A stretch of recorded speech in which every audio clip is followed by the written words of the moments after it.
you have an incredibly interesting career path. We can talk about entertainment, we can talk about podcasts, but let's start with this. How did you get to be the original Dirk Diggler?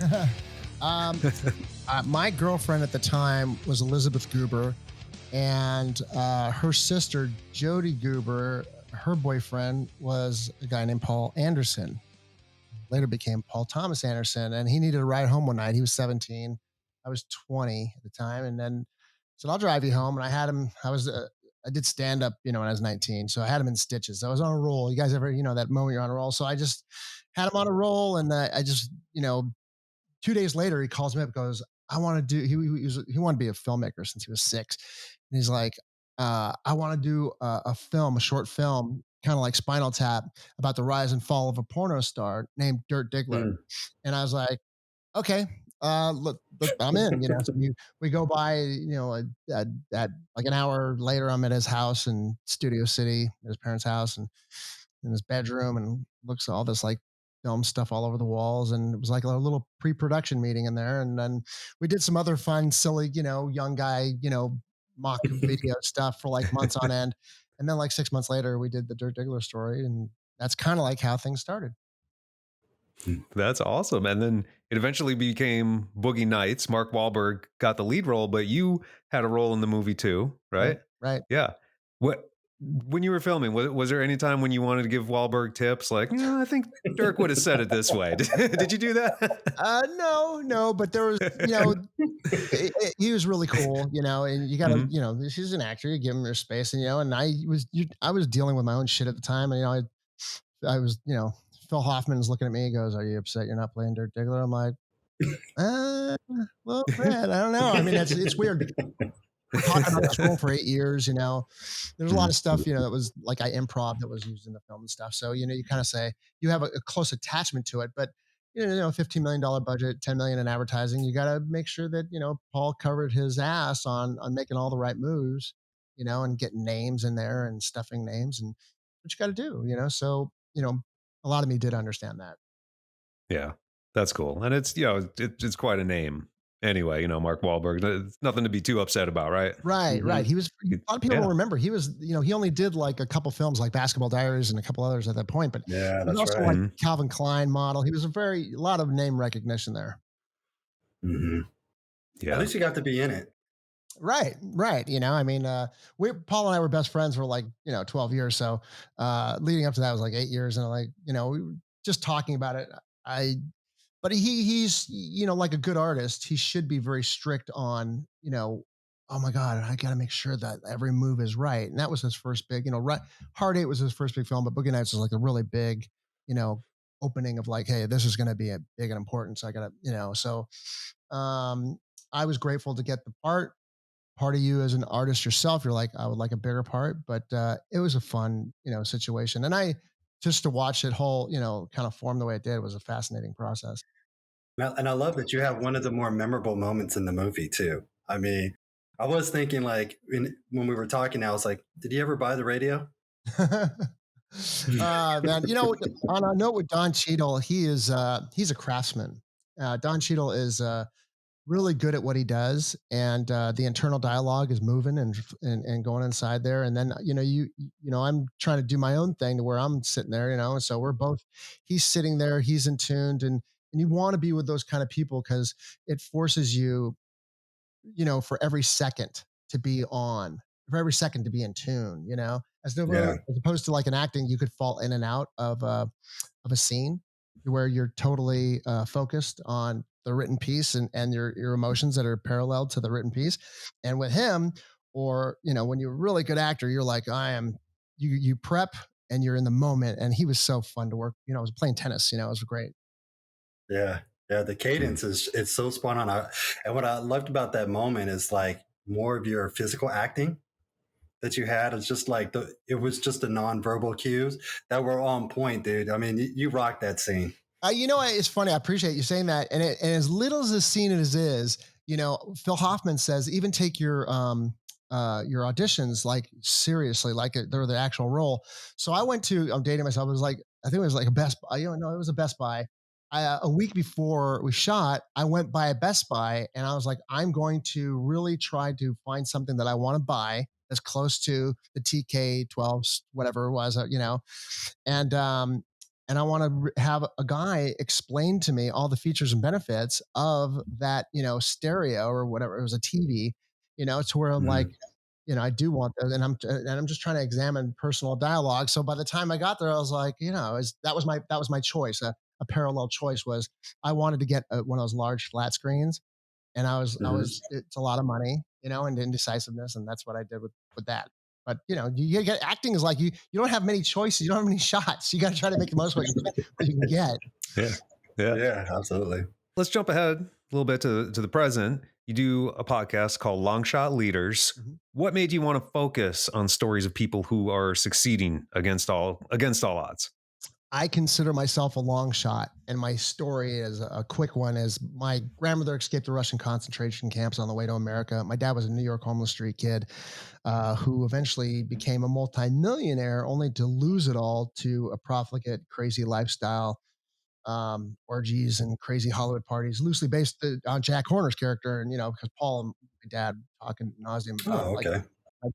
notorious Mhm. Hollywood parties, and I saw my dad, the ebb and flow of my dad, making a lot of money, losing a lot of money, and ending up in jail at one point, for 3 4 months, for white collar crime, and I was a kid that had a lot of issues, I had ADHD, ADD, health issues. Um, I was unplanned child, broken home, and I grew up with hearing like I wasn't even supposed to be alive. My mom was like I was like the ploy baby, at the fourth one in line. She's like, I didn't plan my son.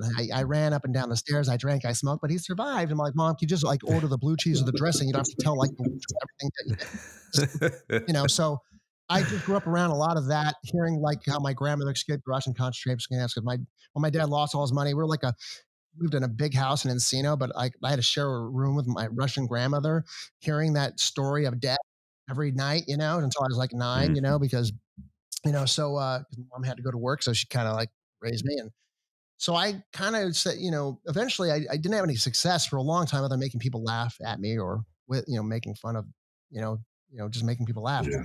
So until I saw movie Rocky when I was like 10, and that super inspired me to like get physically fit. And then 6 years later, I became a physical fitness trainer. And that was like the making people laugh. And now fitness is like, oh, just time plus effort. I can create success. So, long story short, I won't go into too the specifics, but you know, lots of successes and lots of failures.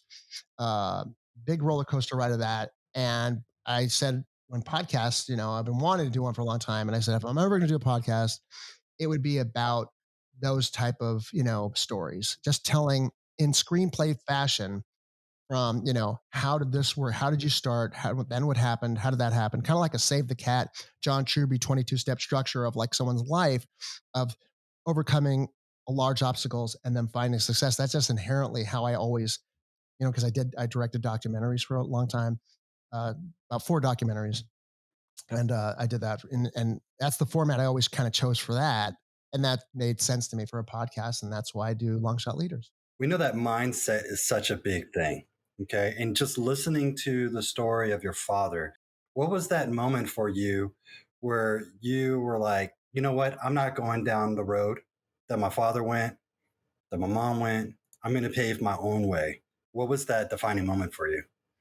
You know, there's hills and valleys, right? And there's 2 steps forward, 1 step back. So I was always the contrast between my mom and my dad. My dad was just a Rolling Stone and a player, and he was like he looked like Elvis, and he was just a womanizer with crazy, So I knew that was, and I saw a broken home, and I saw a lot of things. So the contrasting things were bad.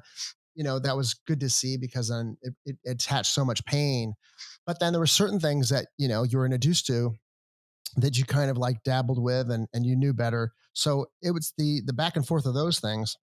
The big aha moment, you know, I don't know if there was ever one big one, but there was where I had hit all the success, at a young age. I was the number one nightclub promoter in Los Angeles, my age bracket.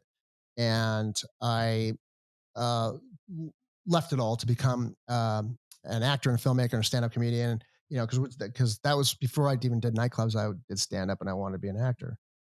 So I said, I'm going to go off and do that.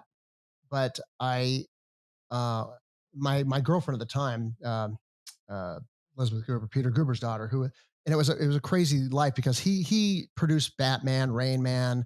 He won the Academy Award that year, and like we went out for 2 years, and then afterwards, I love this girl, and not only was I not interested in the affluence of her life, but you know I kind of got introduced to all that, but I was in love with her, and then I was able to kind of find my way and make my worth with the nightclub business, because I end up doing like a 4,000 person event for the Batman movie that I orchestrated. It was my idea, and I said, look, we can. I felt like that brought me into the family, but then when we broke up, it was like that, life and the love was gone. And we were still such good friends. Like 6 months later, she called me up. I'm living in Hollywood, which I hated. I like living in the valley still, but I was living in Hollywood. Nobody ever wants to live in Hollywood. And then she calls me up and says, I got a sense that you're just totally still down or something, and she says, you should get Tony Robbins, book, the 30-day program. Oh, wow. I'm like, that guy with big teeth. This is like, I don't know, 1991. I'm like, yeah, he's friends with my dad. You should go, do Tony Robbins. So I do the 30-day program. And I was like, that was a game changer for me. I was like, I was always kind of inclined to do personal development, but I was like, holy shit, I love this. And I ended up doing another 4,000 person event at the Park Plaza Hotel where I did the Batman movie with a concept that was crazy. I did a documentary and I directed it, and Paul edited it. It was called Trilogy. Was like 3 decades of nightclubs in LA, and everybody that ever did clubs in LA and DJs and magazine writers, they were all in the documentary, right? Put them on the invite. That helped run it. Big event. And I was like, this is it. I'm just going to listen to like Tony Robbins and guys like that, and I'm always going to be successful, and game over, right? So then, like a year later, I was like, that didn't work. Other things didn't work. That was amazing. But then, and I said, well, I'm just got to go off full tilt to burn the boats and be a filmmaker. And I went to work in film production, and I did that for 4.5 years. I wrote, directed, produced an award-winning short film called Rituals and Resolutions, a drama. It got bought by HBO, got me close to a movie deal, and made second pass of the live action at the Academy Awards. And like for a year and a half, 2 years of like production and meetings at Trimark Picture and Joel Silver's office, everybody's office, because they want to know what other screenplays you have. And I got close to a movie deal for one of my screenplays, didn't turn into anything. So this long Tour de France ride of like, and I'm still doing personal development, but that big moment that my ex-girlfriend told me about, that's what got me in personal development. I've had this relationship where I've had a love-hate relationship, at that time with personal development. I felt like it should have worked. Why didn't it work? I was like, oh, it's like working out, and then Paul was having success at this time, Paul Thomas Anderson. And he asked me for the 30-day program to be for TJ Mackey's in Magnolia for Tom Cruise's character. And I didn't bring up by the trailer, and he's like, do you have anything with calendars? And he's like, this shit is fucking, and he's making fun of it. And he's like, I'm like, I don't know. I don't do it anymore. And I'm thinking, shit, I mean, maybe what path do I take, And then another relationship really got me heavily involved in personal development. I had ex-fiance. She ended up cheating on me. She's a habitual pot smoker. She ended up cheating on me with a guy named Bud. So then I said, I really got to go heavy into personal development. So Men Are From Mars, Women Are From Venus, Venus and Mars in the Bedroom, John Gray, Tony Robbins, Wayne Dyer, everybody. I mean, I just went, well, I was like, I'm just going to go nuts. And ever since then, personal development, done everything that Tony Robbins done, helped be at leadership portion of his seminars. And that is my journey with personal development. And that's how it got started. That's great. That's great. Backing up a little bit, you mentioned Rocky being a huge inspiration for you. That's interesting because Sylvester Stallone had some problems in childhood. He was born with a partial paralysis on his face that gave him that slurred speech. So he was bullied in school, and he used acting and working out to get him through that. And then he became Sylvester Stallone. So it's really interesting that you latched on to that when you said You had ADHD, which wasn't even really, people weren't familiar with it back then. Dyslexia, stutter. How did you overcome those things beyond being inspired by him? But Yeah. what was that like? Well, I had all kinds. I had a stutter. My mom was a fast talker. My mom was, that's my mom right here. She looks like Marilyn Monroe and she has the personality of Don Rickles. So really fast. So I would try to be as fast as her and I would get tripped over words. And I just had all kinds of, social, emotional, physical issues. So when I saw Rocky, I said, here's a guy like me. He's not smart. People think he's smart. He's not smart. He's not successful.